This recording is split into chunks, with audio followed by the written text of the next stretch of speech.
है students. So last lecture में हमने देखा था कि अगर हमको कंपाउंड को नोमेनक्लेचर करना है तो हमको कुछ फंडामेंटल नॉलेज होना जरूरी है। ठीक है, तो वो फंडामेंटल नॉलेज जो था वो किसके बारे में था? हाइड्रोकार्बन्स के बारे में था।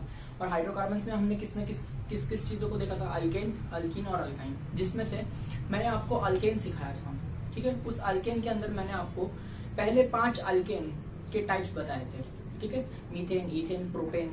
ठीक है, फिर ब्यूटेन के अंदर एन ब्यूटेन होता है, आइसोब्यूटेन होता है, और पेंटेन के अंदर एन पेंटेन, आइसोपेंटेन, नियोपेंटेन होता है।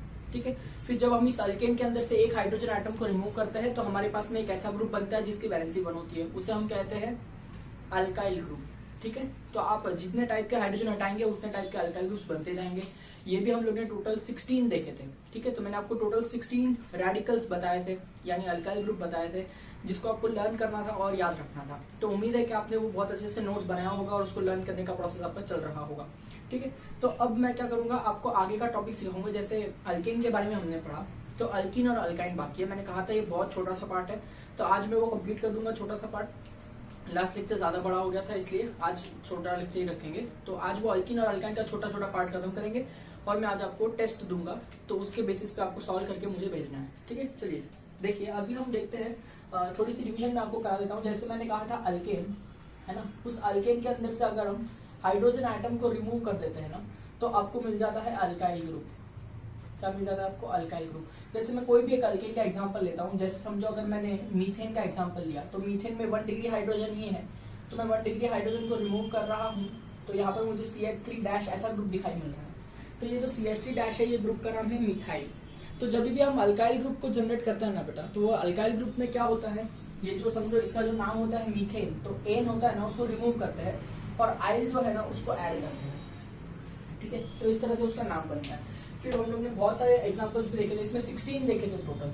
ठीक है, तो उम्मीद है कि आपने वो लर्न किया होगा। अब हम आगे बढ़ते हैं और मैं आपको बताता हूँ कि अल्कीन के अंदर क्या सीन होता है, कि अगर हम लोग अल्कीन के अंदर से हाइड्रोजन रिमूव करते हैं तो क्या होता है। उसके आपको पहले अल्कीन सीखना पड़ेगा। तो देखते हैं अल्कीन क्या होता है।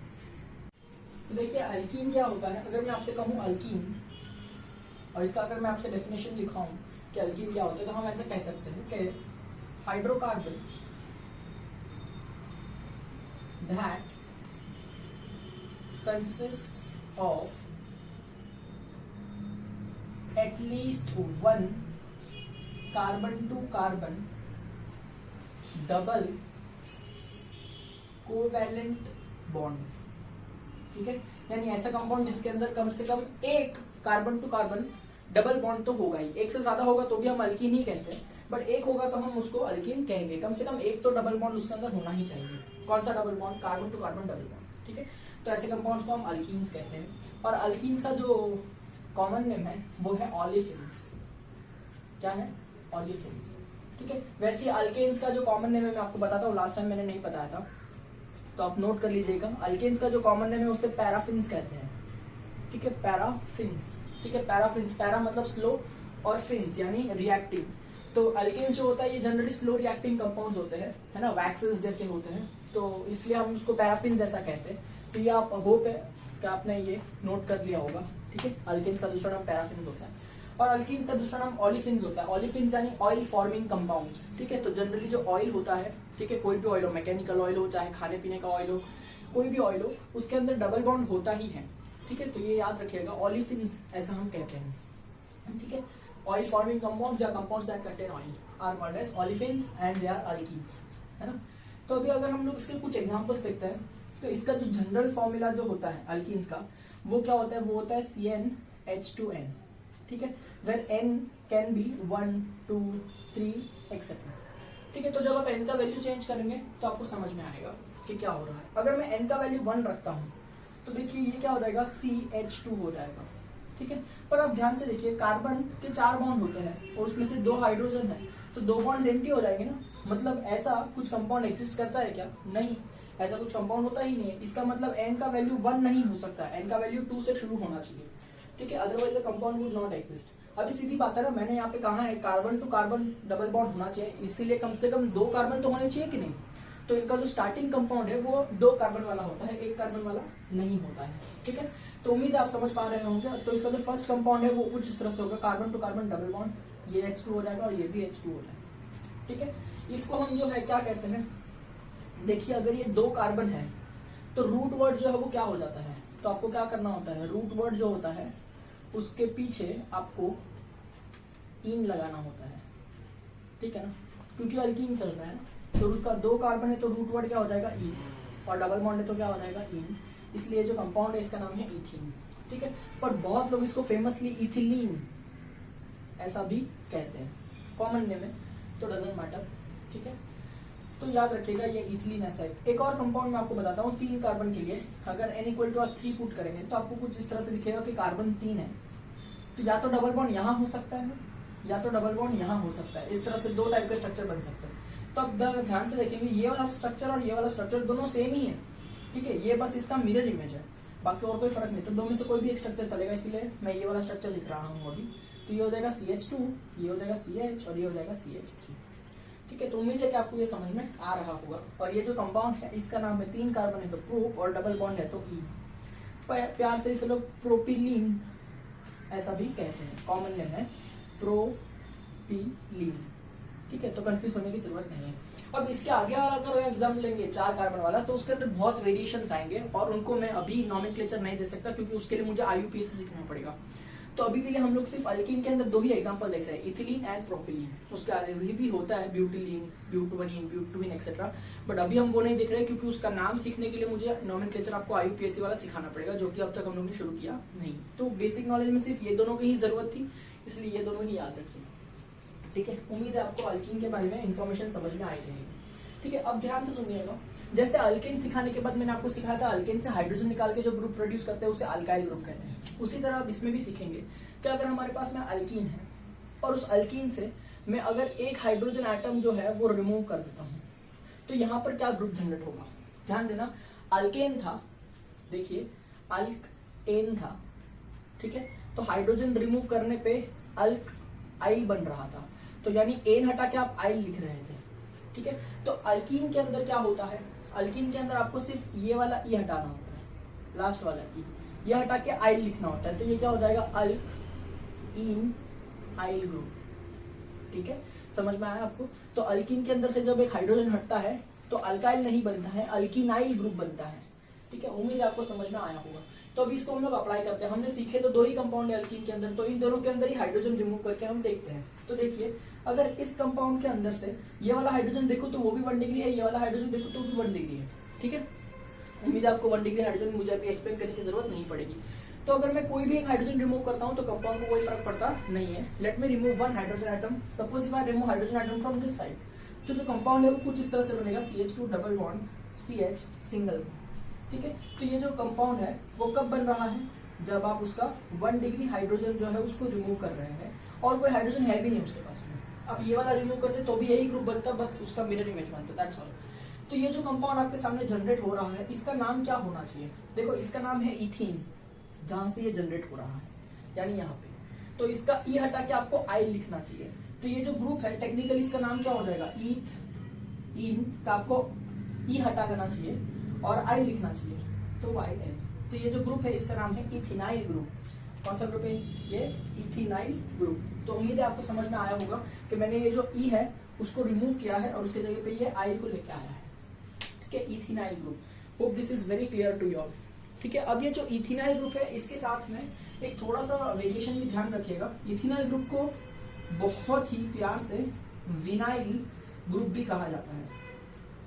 क्या कहा जाता है इसे, विनाइल ग्रुप, ठीक है। अभी आपको थोड़ा मुश्किल लग रहा होगा कि सर इतना सारा नाम कैसे याद रखे, बट कोशिश करिए, विनाइल ये नाम आपको याद रहना चाहिए, वो कुछ इस तरह से दिखाई देता है। अगर विनाइल नहीं भी याद रहता कोई बात नहीं, मैं आपका आगे सिखाने वाला हूँ, 11th में आने वाला है, 12th में आने वाला है, सब जगह पे ये विनाइल वर्ड यूज होने ही वाला है, तो कहीं ना कहीं आपको लॉन्ग रन में वो आ ही जाएगा। तो उम्मीद है कि अभी आप याद रख लेंगे कि इथिनाइल ग्रुप कैसा होता है, कहां से जनरेट होता है, विनाइल ग्रुप ही इथिनाइल ग्रुप का नाम होता है, तो बेहतर होता है, ठीक है।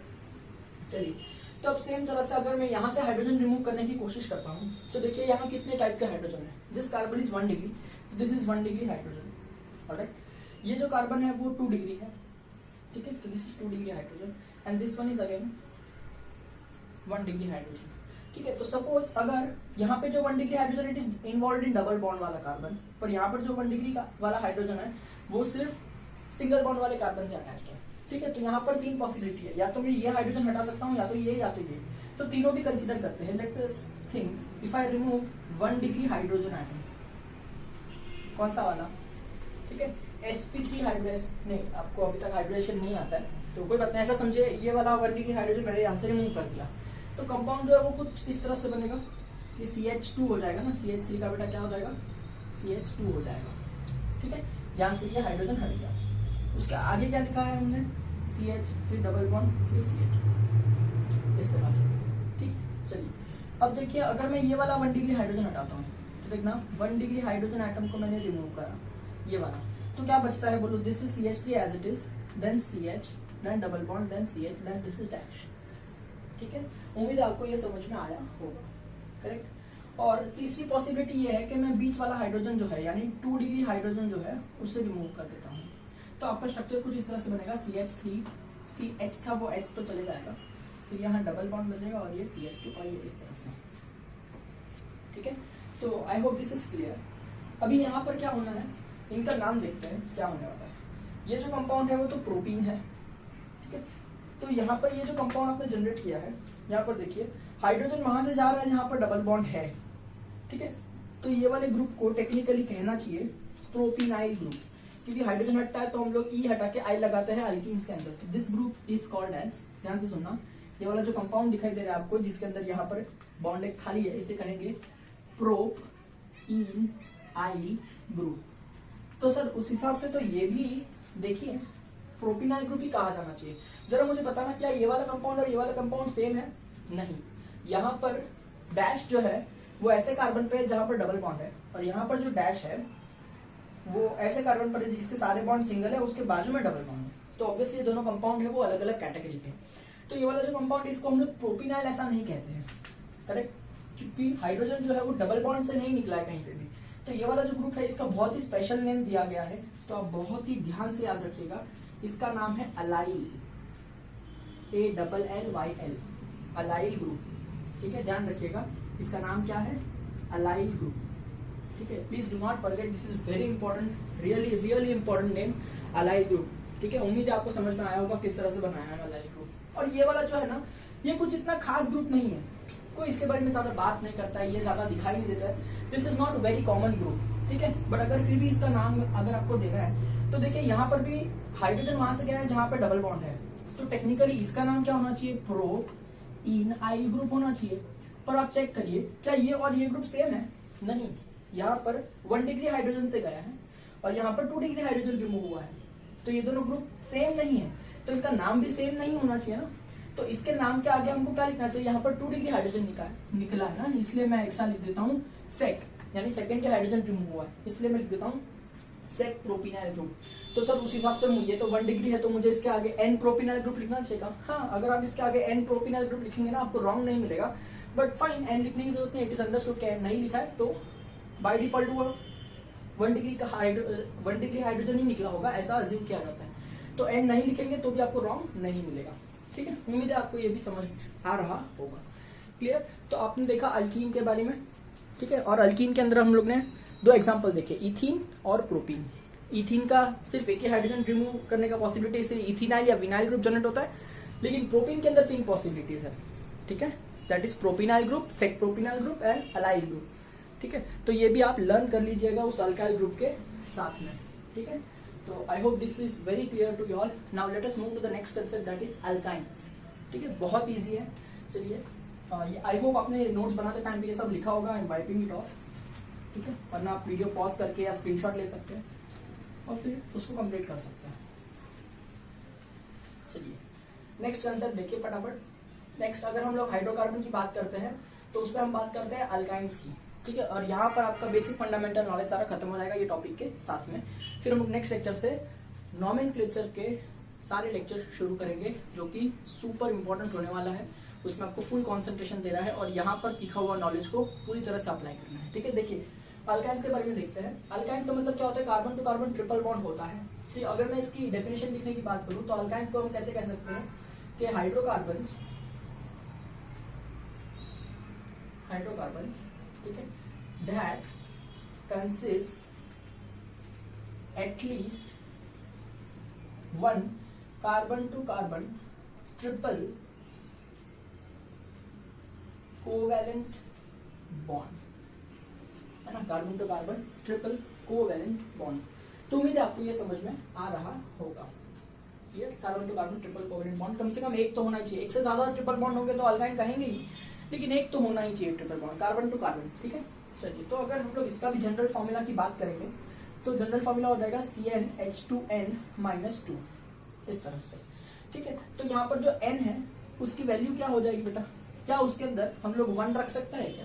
अगर हम वैल्यू 1 रखेंगे तो देखिए C1H2 आएगा, तो एक कार्बन के 4 बॉन्ड होते हैं, करेक्ट ना, सॉरी 1 अगर यहाँ पुट करेंगे तो C1H0 आएगा, तो ये हाइड्रोकार्बन ही नहीं बनेगा, है ना। तो ऐसा कुछ होता है क्या? नहीं, that is why carbon can not be 1। ठीक है, तो it should n should start from 2 3 and it can go on इस तरह से। अगर हम लोग n इक्वल टू 2 पुट करते हैं तो सबसे छोटा कंपाउंड बनेगा, that is going to be C2H2। Correct ना, इधर 2 पुट करेगा तो 2 to the 4 - 2 2 आएगा कि नहीं, तो C2H2 बनेगा, यानी first compound that is going to be generated C triple bond C, यहाँ पर भी H होगा, यहाँ पर भी H। ठीक है, तो ये वाला जो कंपाउंड है इसका नाम क्या है? देखिए इसके अंदर हम लोग कैसे लिखते हैं, जो रूट वर्ड है यानी जिससे हमको कार्बन पता चलता है, ठीक है, प्लस आइन लिखा जाता है। तो इसमें कितने कार्बन है? 2 कार्बन है, तो मुझे लिखना चाहिए ईथ। ठीक है, उम्मीद है आपको ये सब याद होगा 10 तक। ठीक है, ईथ, और ट्रिपल बॉन्ड है तो हमें लिखना चाहिए आइन। तो ये जो कंपाउंड है इसका नाम है इथाइन। क्लियर? और बहुत लोग इसको प्यार से एसिटिलीन ऐसा भी कह के बुलाते हैं। ठीक है, क्योंकि एसिटिलीन इसका बहुत बहुत फेमस नेम है। क्यों? क्योंकि इसके अंदर हल्का फुल्का रिएक्शन करोगे ना तो ये एसिटाल्डिहाइड में कन्वर्ट होता है। अब व्हाट इज एसिटाल्डिहाइड वो मैं आपको बाद में सिखाऊंगा, पर इसीलिए इसका नाम एसिटिलीन रखा गया है। ज्यादा टेंशन लेने की जरूरत नहीं, आपको सिर्फ याद रखना है इथाइन का दूसरा नाम क्या होता है? एसिटिलीन होता है। ठीक है, चलिए तो उम्मीद है कि आपको ये चीज समझ में आया होगा। ठीक है, अगर हम लोग दूसरे एग्जाम्पल की बात करें तो n = 3 पुट करेंगे तो आपको कुछ इस तरह से मिलेगा कि 3 कार्बन है, तो ट्रिपल बॉन्ड या तो यहाँ पर हो सकता है या तो वो इस तरह से हो सकता है। तो अगर आप गौर से देखेंगे तो दोनों स्ट्रक्चर एक्चुअली सेम ही है, just they are mirror images of each other. तो कोई भी एक स्ट्रक्चर लिख सकते हैं हम लोग 3 कार्बन में। तो let me right this structure CH3 C triple bond CH। ठीक है, तो उम्मीद है आपको ये भी समझ में आया होगा। और इसके अंदर जो कार्बन है वो कितने हैं? 3, इसलिए मैं कहूंगा प्रो, और ट्रिपल बॉन्ड इसलिए कहूंगा आइन, तो इसका नाम बनता है प्रोमन। ठीक है, और इसका जो कॉमन नेम है वो अगर आप देखेंगे तो आपको थोड़ा थोड़ा हल्का हल्का समझ में आना चाहिए। ठीक है, देखिए ये स्ट्रक्चर और ये स्ट्रक्चर को अगर आप कंपेयर करते हैं, ठीक है, ये स्ट्रक्चर और ये स्ट्रक्चर को कंपेयर करते हैं तो आपको क्या ऑब्जर्वेशन मिलेगा कि हमने क्या किया, ये वाला जो हाइड्रोजन है इसको रिमूव करके पूरा CH3 ग्रुप लगाया है। बाकी सब कुछ सेम है, carbon carbon triple bond C C H H सब कुछ सेम है, सिर्फ ये वाला हाइड्रोजन हटा करके CH3 लगाया है। ठीक है, और उम्मीद है कि आपको याद होगा कि CH3 को क्या कहते हैं। This CH3 group is called as methyl group, जो हम लोग ने फर्स्ट लेक्चर में सीखा था ऑब्वियसली, करेक्ट, मिथाइल ग्रुप। तो ये जो कंपाउंड है इसमें अगर मैं छुपा देता हूं तो एसिटिलीन कंपाउंड ही आपको दिखाई देता है ना। ठीक है, तो एसिटिलीन के ऊपर एक्स्ट्रा क्या है? मिथाइल ग्रुप है। तो ये जो कंपाउंड है यहाँ पर, इसको मैं कॉमन नेम में ऐसा कह सकता हूं कि दिस इज मिथाइल एसिटिलीन। क्या कह सकता हूं मैं इसे? Methyl acetylene. ठीक है, अगर मैंने कुछ यूं इस तरह से लिखा होता, देखिए, ठीक है, समझो ये वाला स्ट्रक्चर अगर मैंने लिखा होता तो क्या आप इसका नाम प्रेडिक्ट कर सकते थे? देखिए यहाँ पर आपको फिर से ये वाला और ये वाला यूनिट सेम दिखाई दे रहा होगा। ठीक है, सिर्फ आपने क्या किया है, ये H को रिमूव करके ये एक्स्ट्रा ग्रुप लगाया है। और देखिए CH3 CH2 ये वाला कौन सा ग्रुप होता है? उम्मीद आपको याद होगा, इसका नाम है इथाइल ग्रुप। तो बताओ इसका नाम जो है वो क्या बनना चाहिए? ये तो एसिटिलीन यूनिट है और साथ में इथाइल भी है, तो इसका नाम बन जाना चाहिए इथाइल एसिटिलीन। ठीक है, तो उम्मीद है कि ये आपको समझ में आ रहा होगा कि मैं किस तरह से लिख रहा हूँ। बेटा ये जो ethyl acetylene, methyl acetylene, acetylene, ये जो भी नाम मैं लिख रहा हूँ ये सारे के सारे कॉमन नेम है, ट्रिवियल नेम है। इन नेम का ज्यादा कोई लॉजिक नहीं होता है, ये इंटरनेशनली एक्सेप्टेड नेम्स नहीं है, याद रखिएगा। ये IUPAC नेम्स नहीं है, जस्ट कॉमन नेम्स है।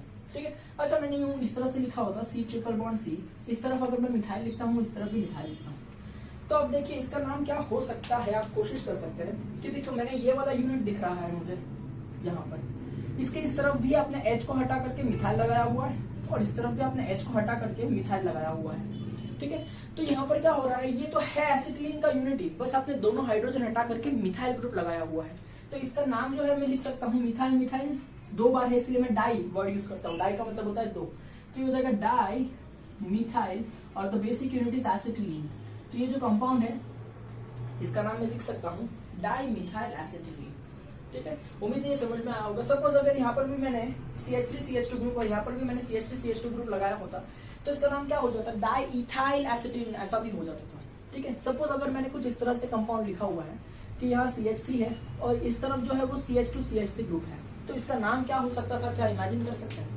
देखिए यहाँ पर आप फिर से देखिए कि आपको ये जो C triple bond C unit है वो तो दिखाई दे रहा है, जिसे हम एसिटिलीन यूनिट कह देंगे, पर इसके इस तरफ जो है ना हाइड्रोजन हटा करके मिथाइल ग्रुप है और इसके इस तरफ जो है वो हाइड्रोजन हटा करके इथाइल ग्रुप है। तो इसका नाम कैसे लिखा जाए? ठीक है, तो इसका नाम लिखा जाता है अल्फाबेटिकली। देखो, इथाइल ग्रुप में E वर्ड आता है और मिथाइल ग्रुप में M वर्ड आता है, और अल्फाबेटिकली E पहले आता है M के अल्फाबेटिक ऑर्डर में। तो मुझे लिखना चाहिए कि ये जो कंपाउंड है उसका नाम है इथाइल, मिथाइल और ये एसिटिलीन। ठीक है, तो इस तरह से अल्काइंस के कॉमन नेम्स हम लिख सकते हैं by using the knowledge of alkyl group. ठीक है, तो ये सिर्फ हल्का सा एक नमूना मैंने आपको बताया, बाकी आपको इतना ज्यादा स्ट्रेस लेने की जरूरत नहीं है। ठीक है, अगर आपको इजी लग रहा है, समझ रहा है तो बढ़िया है, नहीं समझ रहे तो एक दो बार वीडियो देखिए, कोशिश करिए। और बहुत ही ज्यादा स्ट्रेस हो रहा है तो कोई बात नहीं, टेंशन मत लीजिए, ही फॉरगेट इट। ठीक है, डोंट वरी, आप आगे सीख ही जाएंगे। मैं तो सिर्फ आपको फ्लो में बता रहा था कि इस तरह से नाम लिखा जाता है। ठीक है, एनीवे फिर से हम आ जाते हैं जरा CnH2n-2 पे। अगर हम इसका पहला कंपाउंड देखें तो आपको CH ट्रिपल बॉन्ड CH ऐसा दिखाई देता है। इसका नाम मैंने आपसे कहा था इथाइन है, या तो आप कह सकते हैं एसिटिलीन। ठीक है, और उसी तरह से दूसरा कंपाउंड जो था वो था CH3C ट्रिपल बॉन्ड CH। इसका नाम जो है वो है प्रोपाइन। ठीक है, या फिर हम बोल सकते हैं मिथाइल एसिटिलीन। शाबाश। ठीक है, तो ये दो ही एग्जांपल काफी है, क्योंकि इसके आगे भी हम बोल सकते हैं, बहुत सारा नाम एग्जांपल्स ले सकते हैं, उनको कॉमन नेम भी लिख सकते हैं, IUPAC भी लिख सकते हैं, बट मुझे इतनी जरूरत नहीं है, मुझे सिर्फ दो ही कंपाउंड आपको सिखाना है यहाँ पर। ठीक है, देखिए अगर हम हाइड्रोजन हटाते हैं, ठीक है, अल्केन्स में से तो अल्काइल ग्रुप बनता है, अल्कीन में से हटाते हैं तो अल्कीनाइल ग्रुप बनता है। तो इस तरह सोचिए कि अगर हम अल्केन में से, देखिए यहाँ पे देखिए, फिर से देखिए कि जो अल्केन है इसमें से मैंने हाइड्रोजन को हटा दिया। ठीक है, तो ये जो एन वर्ड है हट जाएगा, उसके जगह आइल वर्ड आ जाएगा, है ना, अल्काइल ग्रुप जनरेट होता है। सेम में देखिए अगर मैं आपको बात करता हूँ अल्कीन की, और जब अल्कीन में से हम हाइड्रोजन आइटम को रिमूव करते हैं तो ये क्या बनता है, अल्कीन आइल ग्रुप बनता है, यानी यहाँ पर E जो है वो हट जाता है और IL ग्रुप लग जाता है। ठीक है, तो सेम में अगर हम बात करते हैं अल्काइंस की, ठीक है, और जब मैं इसमें से हाइड्रोजन आइटम रिमूव करने की बात करता हूँ तो देखिए क्या ग्रुप जनरेट होगा, अल्काइन आइल। आपको ये E रिमूव करना है, फिर से आइल लिखना है, तो इसका नाम हो जाएगा अल्काइनाइल ग्रुप। क्या हो जाएगा इसका नाम, अल्काइनाइल ग्रुप। चलिए अप्लाई करते हैं। देखो यहाँ पर भी 1 डिग्री हाइड्रोजन है, यहाँ पर भी 1 डिग्री, कोई भी एक रिमूव कर सकते हैं। Suppose if I remove 1 degree hydrogen atom from this carbon, तो ये ग्रुप कुछ इस तरह से जनरेट हो जाएगा। करेक्ट है, तो ये जो ग्रुप यहाँ पर जनरेट हो रहा है इसका नाम मुझे क्या लिखना चाहिए, देखो इथाइन है तो E हटा के आइल लिखना चाहिए, तो इसका जो नाम है वो हो जाएगा इथाइन आइल ग्रुप। ठीक है, उम्मीद है आपको समझ में आ रहा होगा कि इसका नाम है इथाइन आइल ग्रुप। ठीक है, हाँ, बस इसके अंदर आपको नहीं, इसके अंदर एसिटिलीन आइल ग्रुप ऐसा कोई नहीं लिखता है। ठीक है, सिर्फ ये जो पहला वर्ड है इसी के बारे में लिखते हैं, रूट वर्ड वाला जो नाम होता है ना उसी के लिए ऐसा लिखते हैं। तो उम्मीद है आपको इथाइन आइल ग्रुप जो है वो समझ में आ रहा होगा। ठीक है, यहाँ पर देखिए अगर आप हाइड्रोजन रिमूव कर सकते हैं, या तो ये वाला 1 डिग्री का हाइड्रोजन रिमूव कर सकते हैं, या तो ये वाला कार्बन का पास तो हाइड्रोजन है ही नहीं, तो लेट अस रिमूव। तो समझो अगर ये वाला हाइड्रोजन आइटम 1 डिग्री वाला मैंने रिमूव किया होता, रिमूविंग 1 डिग्री हाइड्रोजन आइटम, ठीक है, दिस साइड वाला, तो ये ग्रुप कुछ इस तरह से बन जाता। ठीक है, करेक्ट। और सपोज अगर मैंने ये वाला हाइड्रोजन आइटम, वो भी 1 डिग्री है, अगर उसको रिमूव किया होता तो ये जो ग्रुप है वो कुछ इस तरह से बन जाता। ठीक है, तो उम्मीद है आपको दोनों ही ग्रुप समझ में आ रहे होंगे, और दोनों का जो नाम है वो मैं आपको बताता हूँ कि क्या होगा। क्या आप गैस कर सकते हो उसका नाम क्या होगा? तो देखिए ये वाला जो नाम है, यहाँ पर क्या हाइड्रोजन वहां से हट रहा है जहां पर ट्रिपल बॉन्ड है, तो इसका नाम इसके ऊपर से ही आना चाहिए, यानी 3 कार्बन है तो प्रो, ट्रिपल बॉन्ड है तो आइन, लेकिन हाइड्रोजन हटा है तो आपको E हटा के आइल लिखना चाहिए। ठीक है, तो ध्यान रखना ये क्या हो जाएगा, प्रोपाइन आइल ग्रुप। ठीक है, this group is called propyne yl group. ठीक है, उम्मीद है आपको ये समझ में आ रहा होगा। और जब यहाँ से हाइड्रोजन निकल रहा है CH3 में से, तो इस तरह से बन रहा है, पर यहाँ पर हाइड्रोजन वहां से निकल रहा है जहां पर ट्रिपल बॉन्ड है, तो इसका जो नाम है वो प्रोपाइनल नहीं होगा, इसका नाम थोड़ा सा हटके है, बहुत इंपॉर्टेंट है, लोग भूल जाते हैं इसका नाम याद रखिए, इसका नाम है प्रोपार्जिल ग्रुप। इसका नाम क्या बना? प्रोपार्जिल ग्रुप। ठीक है, थोड़ा सा हटके नाम है, लोग भूल जाते हैं ये नाम को, लेकिन आप ध्यान रखिएगा। ठीक है, प्रोपार्जिल ग्रुप। तो इस तरह से मैंने आपको बेसिक फंडामेंटल नॉलेज के अंदर हाइड्रोकार्बन की नॉलेज मैंने आपको दे दी। क्या नॉलेज दी थी हाइड्रोकार्बन की? क्या अल्केन क्या होता है, अल्कीन क्या होता है, अल्काइन क्या होता है। इसमें सबसे ज्यादा एग्जांपल हम लोगों ने अल्केन के बारे में देखे 5 कार्बन तक। ठीक है, अल्कीन और अल्काइन में हम लोग ने 2-2 कार्बन 3-3 कार्बन तक ही देखा है। ठीक है, उसके बाद मैंने आपको सिखाया कि जब अल्केन से एच हटाते हैं तो अल्काइल ग्रुप बनता है, अल्कीन से एच हटाते हैं तो अल्कीनाइल ग्रुप बनता है, और जब अल्काइन से एच हटाते हैं तो अल्काइनाइल ग्रुप बनता है, जिसके अंदर मैंने आपको सारे रेडिकल के स्ट्रक्चर्स बता दिए। ठीक है, अल्केन में हमने टोटल 16 पढ़े थे। ठीक है, और अल्कीन के अंदर हमने टोटल कितने पढ़े? 3 और 2, 3 और 1 4, और यहाँ पर पढ़े हम लोग ने 2 और ये 3, इस तरह से। ठीक है, तो अब मैं आपको टेस्ट देता हूँ। ठीक है, टेस्ट यानी कुछ नहीं, मैं आपको सिर्फ एक लिस्ट ऑफ क्वेश्चंस दूंगा जिसके अंदर आपको डू एज डायरेक्टेड करना है। यानी अगर मैंने बोला होगा स्ट्रक्चर बनाने तो स्ट्रक्चर बना लीजिए, अगर मैंने कहा होगा नाम लिखने आप नाम लिख लीजिए, एक्सेट्रा एक्सेट्रा। ठीक है, तो चलिए आज के लेक्चर में सिर्फ इतना ही करेंगे, और यहाँ पर हम लोग ने बेसिक नॉलेज पूरा सीख लिया है। अब अगले लेक्चर से मैं नोमेनक्लेचर जरूर स्टार्ट करूंगा, लेकिन उस नोमेनक्लेचर के अंदर आपको बहुत ध्यान देना होगा।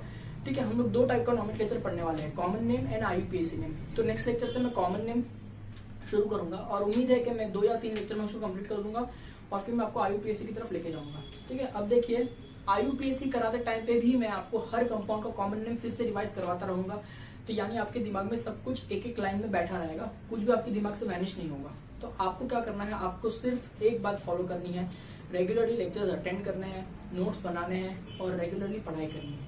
ठीक है, अगर आप दिन में 2 घंटा देकर के अच्छे से पढ़ाई कर लेंगे, रेगुलर रहेंगे, तो ही आपको सारी चीज समझ में आएगी, वरना ऑर्गेनिक केमिस्ट्री एक माया जाल है, आप फंस जाएंगे उसके अंदर। ठीक है, तो उम्मीद है आपसे कि आप अप्रोप्रिएट मेजर्स लेंगे पढ़ाई करने के लिए। ठीक है, चलिए अब मैं आपको थोड़े टेस्ट के क्वेश्चन दे देता हूँ। ठीक है, हाँ, तो ये होमवर्क के कुछ क्वेश्चंस आपको दिए हैं। देखिए, right the name of the following. अब मैंने टोटल 16 एग्जांपल्स लिखे हैं, इनके बॉन्डलाइन स्ट्रक्चर्स भी लिखे हैं और बाकी सब स्ट्रक्चर भी। तो आपको बहुत ध्यान से देखना है कैसा है स्ट्रक्चर, और उसका आपको नाम लिखना है। ठीक है, आपको ऑब्वियसली यहाँ पर दिखाई पड़ रहा होगा कि मैंने डैश डैश लिखा है, यानी अल्काइल ग्रुप हो सकता है तो अल्कीनाइल ग्रुप हो सकता है तो अल्काइनाइल ग्रुप हो सकता है। तो आप जरा ध्यान देके अच्छे से सभी का नाम लिखेंगे। ठीक है, और ये जो स्ट्रक्चर्स है ऑलरेडी मैंने पहले के लेक्चर्स में डिस्कस किए हैं। ठीक है, तो आप इसका खुद से पहले नाम लिख लीजिए। ठीक है, उम्मीद है आपको आएगा, और फिर क्रॉस चेक करने के लिए आपने ऑलरेडी जो नोट्स बनाए होंगे, ठीक है, उम्मीद है आपने बनाए होंगे वो नोट्स, उसमें से आप क्रॉस चेक करके देखिए। अगर आपको कोई डाउट है, कुछ नहीं समझ रहा है, तो आप बिंदास मुझे पूछिए। अगर कहीं पर मैंने स्ट्रक्चर ज्यादा कंडेंस करके लिखा है ना, तो उसको आप एक्सपांड करके देखिए। ठीक है, और उसको ओपन एक्सपांडेड फॉर्म में लिख के कोशिश करिए, तो आपको जरूर समझ में आ जाएगा। ठीक है, तो ये 16 क्वेश्चन है। मैं और भी एक क्वेश्चन दे रहा हूं जहां पर अब मैं नाम लिखूंगा और आपको उसका स्ट्रक्चर ड्रॉ करना है। ठीक है, तो ये क्वेश्चन नंबर 2 है, draw the structures of the following. तो यहाँ पर मैंने 11 एग्जांपल दिए हैं, सबका नाम लिखा है और आपको इसका स्ट्रक्चर ड्रॉ करना है। ठीक है, तो उम्मीद है आप ये होमवर्क बहुत अच्छे से कर पा रहे होंगे और खुद से कर पा रहे होंगे। ठीक है, और आगे भी आप प्रैक्टिस करते रहिएगा। ठीक है, तो नेक्स्ट लेक्चर में मिलते हैं, हम आपको कॉमन नेमिंग की बेसिक सिखाएंगे और कॉमन नेमिंग आपको सिखाएंगे। ठीक है, तो जिस तरह से आप ये लर्न कर रहे होंगे, धीरे धीरे आपको ना स्ट्रक्चर्स का नॉलेज आना शुरू हो जाएगा, आपके हाथ स्मूथ हो जाएगा। देखो, आपको अच्छे से लिखने आ जाएगा, फटाफट नाम बोलने आ जाएगा। तो ये सब जो है वो फंडामेंटल स्टेप्स है। ठीक है, अगर आप ये फटाफट क्लाइम करना सीख गए तो आपको आगे जितने भी लेक्चर्स होने वाले बहुत स्मूथ होने वाले। ठीक है, मैं फिर से आपसे एक बार रिक्वेस्ट करता हूँ कि प्लीज प्लीज प्लीज आप सारे के सारे रेडिकल नेमिंग जो है आज मैंने कराई है, पिछले लेक्चर में मैंने कराई थी, वो सारे अच्छे से लर्न कर ले और ग्रुप्स को देख के उसका नाम बता सके, ऐसी आप डेवलप कर लीजिए स्किल को। ठीक है, तो मिलते हैं नेक्स्ट लेक्चर में। Will start with the nomenclature of organic compounds, will start with common naming of the organic compounds. Thank you.